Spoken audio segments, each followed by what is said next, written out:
Ma deuxième question, monsieur le ministre, des politico-militaires ont donné leur quitus à participer aussi au dialogue national inclusif. Alors, s'ils venaient à demander la révision de la charte de transition, est-ce que le Conseil militaire de transition va se plier à ça? Merci.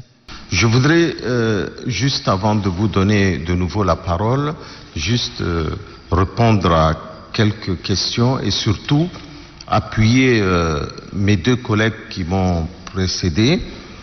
Concernant le cas de M. Tom Erdimi, sans revenir sur les propos assez clairs du ministre de la Justice, le gouvernement tchadien n'est pas responsable de son éventuelle arrestation.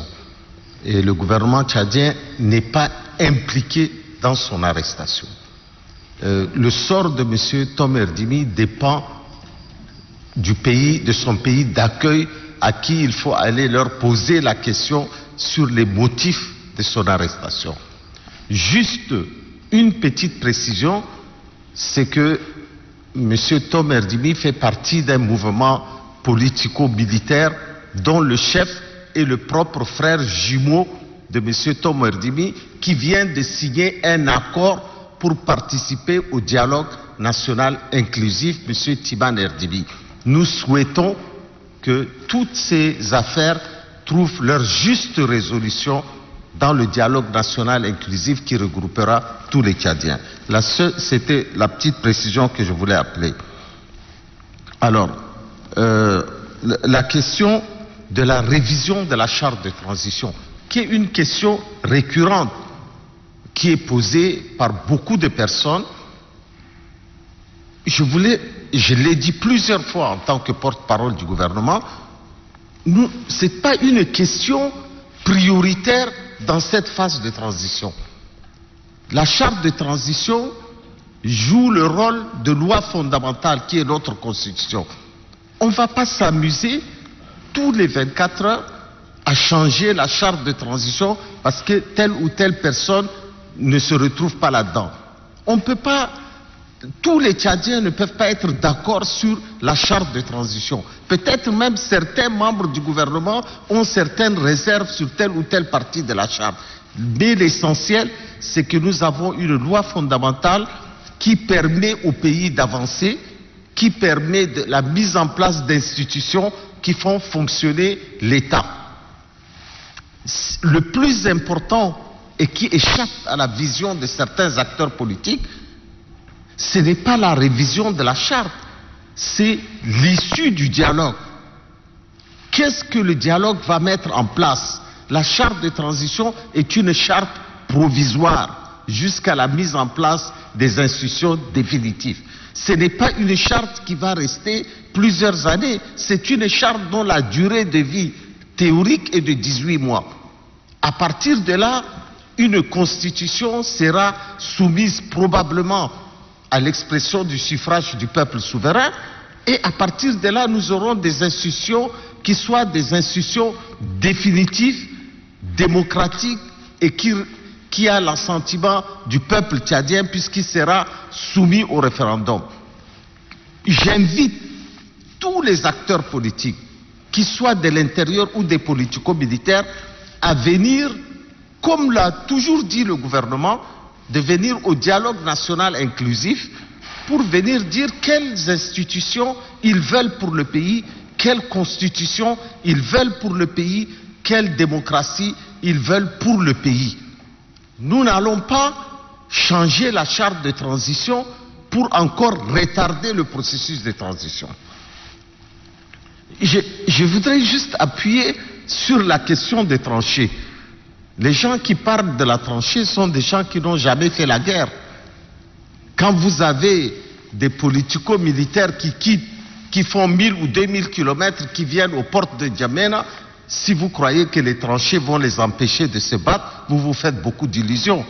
Ce n'est pas devant les tranchées qu'il faut combattre les rebelles, mais il faut les combattre avant qu'ils ne s'emparent d'une grande partie du pays. Et je crois que les personnes qui pensent aux tranchées ne connaissent pas très bien comment s'est fait la guerre et quelles sont les conditions de la guerre. Ça veut dire qu'ils ont mis en difficulté l'armée pour arriver jusqu'au port de N'Djamena, et vous devriez vous inquiéter plus de ça que des tranchées. Et concernant les politico-militaires, tout le monde sait que c'est une grande nébuleuse. Ça regroupe des véritables groupes armés, mais ça regroupe aussi des individus qui ont été d'anciens chefs militaires ou d'anciens chefs rebelles, et nous acceptons que tout le monde dialogue. Tout le monde doit venir. Le président Goukouni, qui est le président du comité spécial, a dit « personne ne sera mis de côté, tout le monde participera ». Il faut s'en tenir à cela. Voyez, moi, en tant que porte-parole du gouvernement, j'ai dit toujours aux gens, regardons l'essentiel. L'essentiel, c'est quoi? Comme l'a dit le ministre de la Sécurité, c'est pour la première fois dans l'histoire politique du Tchad que des manifestations sont autorisées, alors que beaucoup de pays africains n'autorisent pas des manifestations. Réjouissons-nous d'abord de ça. Réjouissons-nous du fait que le climat politique aujourd'hui est apaisé.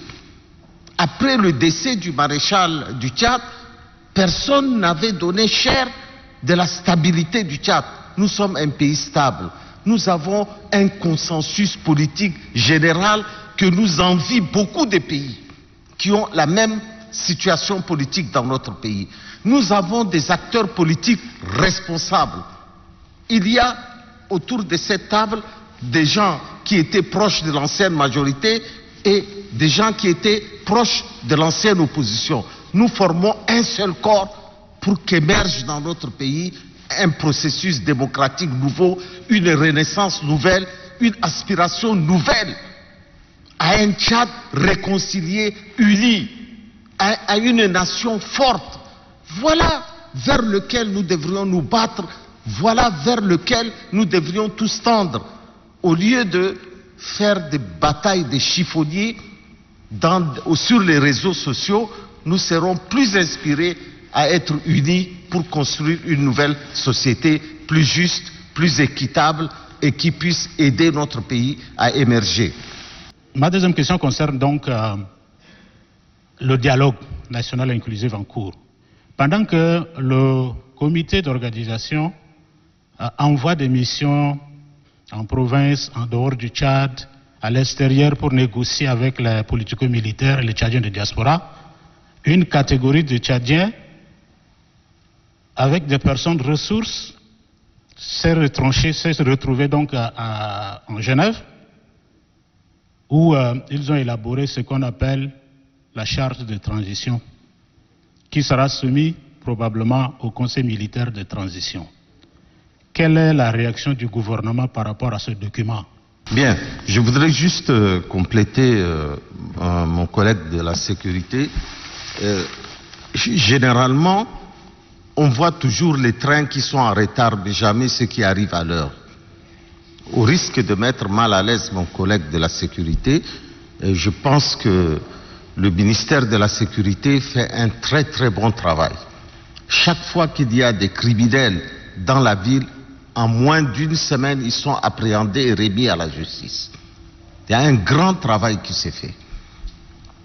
Chaque fois que l'État, surtout dans la zone du Tibesti, déploie des forces considérables pour mettre fin à certaines impunités, ce sont les mêmes, y compris les journalistes, qui disent « Oh, regardez la répression qui s'est faite dans ce coin extrême du pays ». Quand l'État est absent, on dit « Regardez comment l'État est absent ».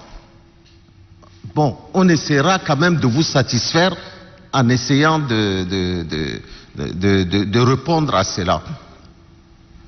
Quand nous avons vu les vidéos, et ça je peux vous le garantir aujourd'hui, j'ai pris contact directement avec le président du Conseil militaire de transition qui m'a dit qu'il a donné des instructions pour que les auteurs soient recherchés et arrêtés.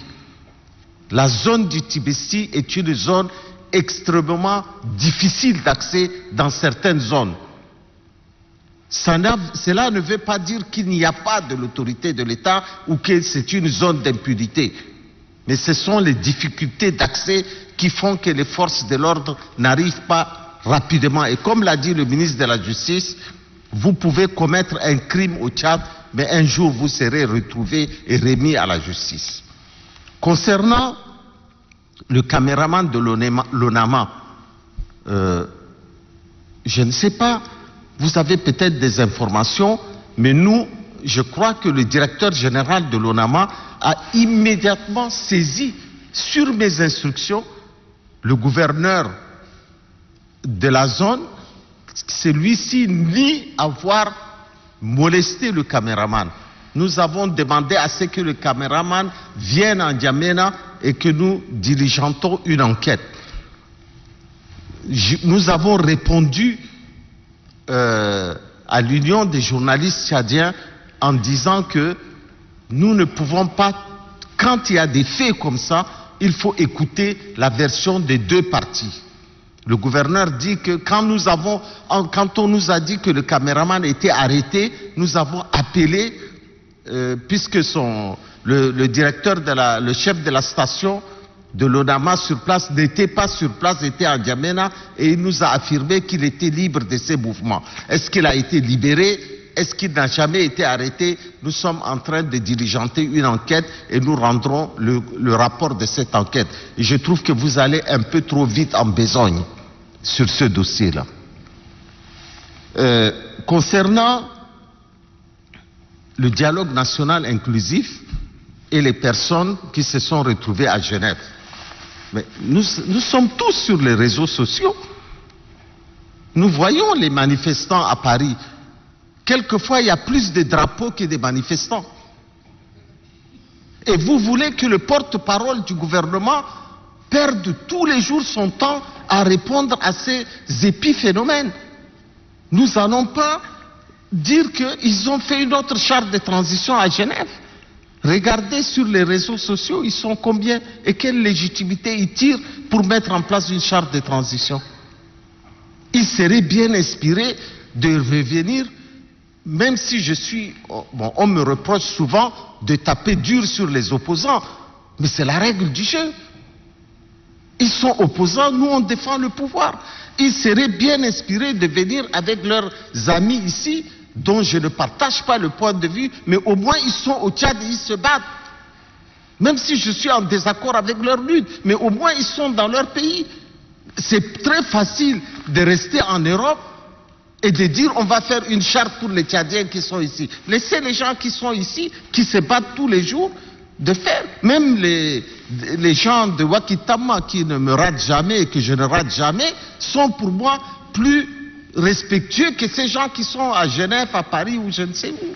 Donc nous ne perdrons jamais notre temps à répondre à ces épiphénomènes qui se disent qui vont refaire le monde alors qu'ils ne sont pas capables.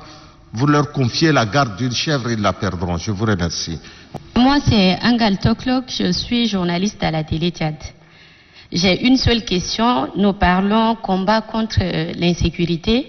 Et dans ce sens-là, il y a un effort qui a été fait, on va dire hier, par la mise en place du numéro vert, le 116. Je veux savoir qu'est-ce qu'on demande, qu'est-ce qu'on attend concrètement de la population. Merci. Merci beaucoup. Très rapidement, 2 ou 3 questions qui sont restées en suspens. Concernant le numéro vert, le ministre de la Justice a bien répondu. Il y a un spot publicitaire qui passe. La seule chose que je voudrais dire, c'est que ces numéros participent de la volonté du président du CMT de donner un outil aux Tchadiens pour qu'ils dénoncent les insuffisances et les dérives de la société.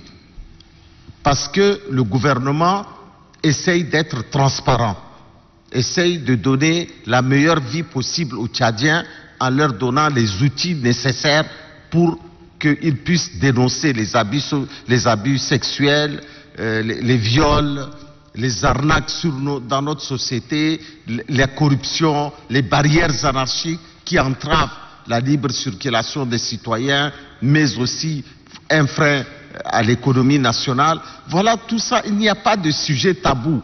Il y a une équipe, un call center qui est mis en place, qui va recueillir les informations, et il y a une coordination faite de points focaux qui va traiter ces informations et essayer de les résoudre.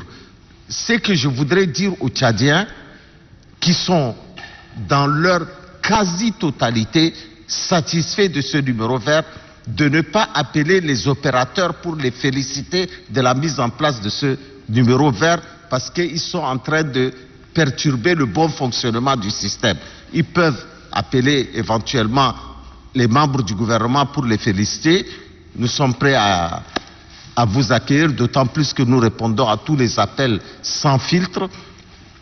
Nous voulons que ces numéros-là ne soient pas un numéro d'abus où les gens vont faire de la dénonciation calomnieuse ou vont perturber le fonctionnement régulier de ce numéro vert. D'autant plus que ce numéro est enregistré et toute personne qui aura abusé de ce numéro vert pourra être poursuivie.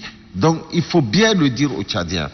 Il faut éviter que le gouvernement donne son opinion sur le dialogue national qui s'est fait. Est-ce que nous allons, oui ou non, respecter les dates? Nous ne pouvons pas nous prononcer dans la mesure où il y a un comité qui est chargé de l'organisation de ces dialogues. C'est un comité qui regroupe l'ensemble des acteurs politiques, ceux de la société civile, mais aussi des personnes ressources. C'est à eux de définir est-ce que le programme du gouvernement est réaliste ou pas. On verra le maçon au pied du mur. Pour l'instant, nous pensons toujours que les dates seront respectées. Voilà pour répondre à la question. Je crois qu'on a fait le tour de la question. Nous allons conclure cette conférence puisque les ministres ont des choses à faire et les journalistes aussi. Nous vous remercions d'être venus à cette conférence de presse qui ne sera pas la dernière. Autour du porte-parole du gouvernement viendront d'autres ministres qui viendront s'expliquer sur ce qu'ils vont faire. La seule chose que nous pouvons retenir de cette conférence de presse, c'est que les ministres qui sont présents ici vous ont parlé sans langue de bois. Ils ont été transparents comme la transparence que nous voulons imprimer à cette transition, combien importante pour notre pays, pour notre peuple et pour sa jeunesse.